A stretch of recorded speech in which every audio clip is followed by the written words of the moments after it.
What is up? I'm Sergeant Ballistic, but you guys can call me Brian. Thanks for checking out this video. Today we are finally starting on a series on Project Game Room. I've been sharing pictures and videos with you guys on Instagram and Twitter. If you guys aren't following me there, go ahead and do so. But I've been sharing pictures for a long time on kind of the progress, and I figured I'd finally start putting together some of the footage I've taken.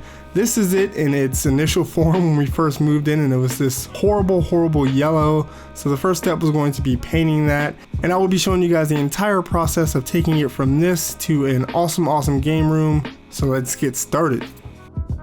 So today we started moving into the new office space. It's lunch right now, so there's nobody in here. Figured I'd show you around. Conference rooms in the back, desks, TV, soundbar, and we started moving some stuff down here. You guys probably recognize the arcade cabinet. And first little challenge, this guy is supposed to be mounted as close as possible to this inset wall unit so that the TV will cover it, but it's not, so it's gonna have to get redone. But we can't do it, maintenance people have to do it, or the building people, so it's kind of poopy. But there's going to be a mural on this back wall, which is kind of brighter, which is just easier to look at, and we don't want to have to like cut out the spot for the mount twice, so we're just going to wait for them to redo it, and then TV go up for a while, and then we'll pull the TV down when we get the mural in. It's like it's not going to be until like January, so just a little update. Bunch of IKEA stuff came in. Those are all lock shelves, which are going to go up in this corner for holding games and random stuff. These are best entertainment TV stands, and they will be going under the TV to hold consoles and such. I've got my laptop over there to look up instructions, and then I've got actually a webcam set up to that because it serves pretty well for just capturing footage to use as a time lapse. So I'm going to record everything I do, and hopefully it'll end up being a nice little time-lapse type thing. So, yeah.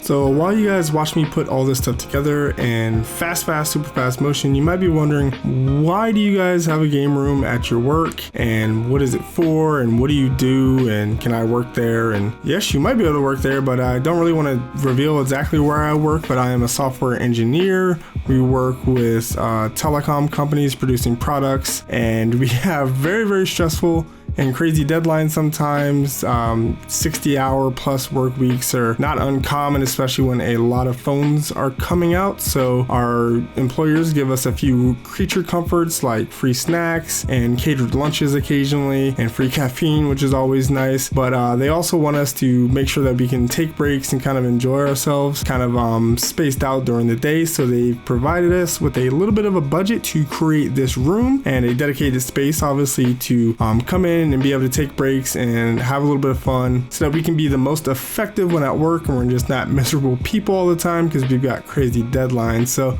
definitely awesome that we work for such a great company, and we are taking full advantage of the budget and trying to make the best room possible. Alright, so I made quite a bit of progress today on the gaming room. I'm here at work. I'm technically off on vacation or PTO, but I like doing setup stuff like this, so it's a little bit of a pleasure, and I'll be going to CES, and that would be my real vacation. So in the meantime, I'm working on this stuff, which again, I think is fun. We'll see if you agree.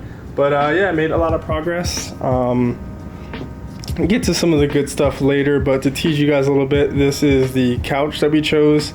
It's pretty inexpensive. I'm gonna hold off on calling it cheap, but it's a DHP Emily that we saw on Amazon. We actually saw this type of futon is pretty popular now. I don't really like the back, but you know, who cares? Maybe we can put something here or something like that. But it's comfortable-ish. You know, I don't think we'll be spending 5 hours at a time sitting here. This is at work, but we do come in on the weekends and play.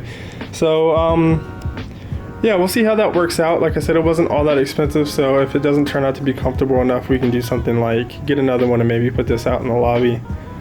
IKEA. This is a LAC coffee table that I got. This is the soundbar. It's a VIZIO 5.1. I guess it's kind of fake surround sound, whatever you call it. yeah, so that's gonna go on this console. That's a little computer that we use to play emulated games and stuff like that, and Steam games and stuff. Then in the back, then up here, this is a 55-inch LG LED TV.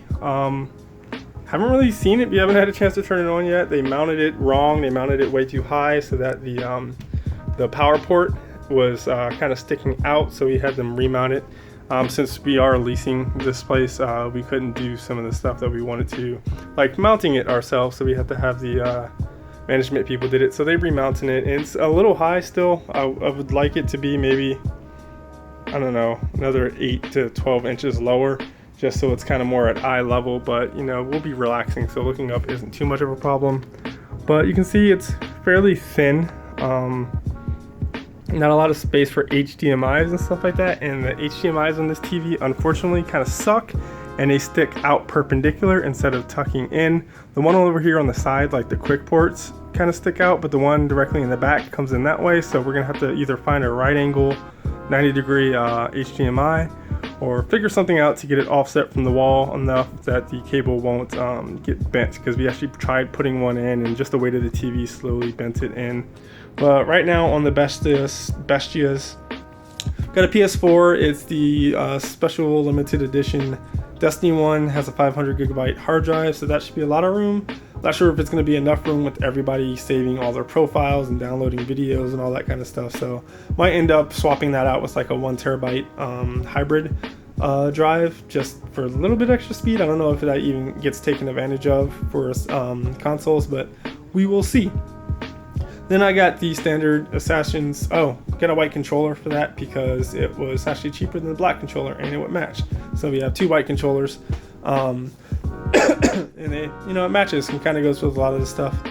We got the standard black Xbox One. I couldn't find any of the Sunset Overdrive editions at the time when we were looking for these. There were some, but people were selling them on eBay for like $600, and you know, they were only like $100 more with the 1 terabyte hard drive. But standard edition, get Assassin's Creed. Probably won't be playing that much, you know, in terms of like all of us playing together, because it's only a 4-person game, I think. I don't even know if you can do that local. But got a play and charge extra controller. I eventually want all of them to be play and charge. All the controllers we have. That way, you don't have to worry about swapping batteries. Don't have to have a charging station. But in these drawers, I kind of want to have like 2 of them dedicated to controllers, and just have USB cables, micro USB, coming into all of them, so they can all charge off of that. And that way we'll have a place where all the controllers go.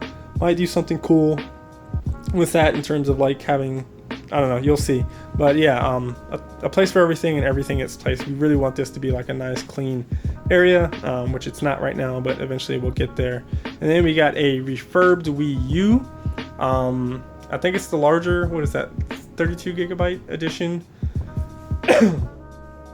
Yeah, I got it refurbished. We do like playing a few games on Wii, you know, specifically Smash Brothers, which has 8-player multiplayer now, so that's great. Hopefully you can fill this room up with people playing Smash on this nice 55-inch TV. I specifically bought a Wii U Pro Controller because I can't stand using the nunchucks, like the Wii remotes, for like this, or like turning it sideways. It just doesn't have a nice ergonomic layout. Things are in a weird place for me. I prefer this standard gamepad. There's a reason that most gamepads kind of look like this. It's because it's ergonomic and better. Tomorrow we're gonna do that shelving. I might start on the LED lighting and getting all these stuff set up, but more, I'm gonna have unboxings of all this stuff, set up videos showing how everything is wired and all that kind of stuff, because I want it to be nice, clean, and minimal, where you don't see any wires running into anything wherever possible.